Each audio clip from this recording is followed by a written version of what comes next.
So first thing is you're going to want to make your circle as small as it can, and then you're going to wait for him to attack. This may take a while, but wait. And you're going to wait until they're about halfway to 3/4 done their move before you throw the ball.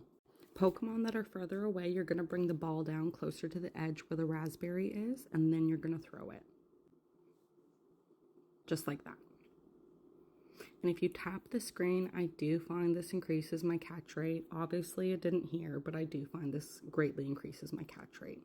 So again, be patient. You have to wait for the Pokemon to attack. It's going to increase your chance of getting an excellent shot. Now, for closer up, it can be a little bit easier. Make sure to do the golden raspberry and make your circle as small as you can. And then wait until they're 3/4 through their move to throw the ball. Just like that.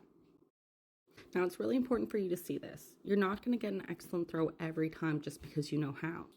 Every Pokemon is different, and you kind of have to learn how to do an excellent throw individually on almost every single Pokemon. Frustrating, yes, but it is worth doing.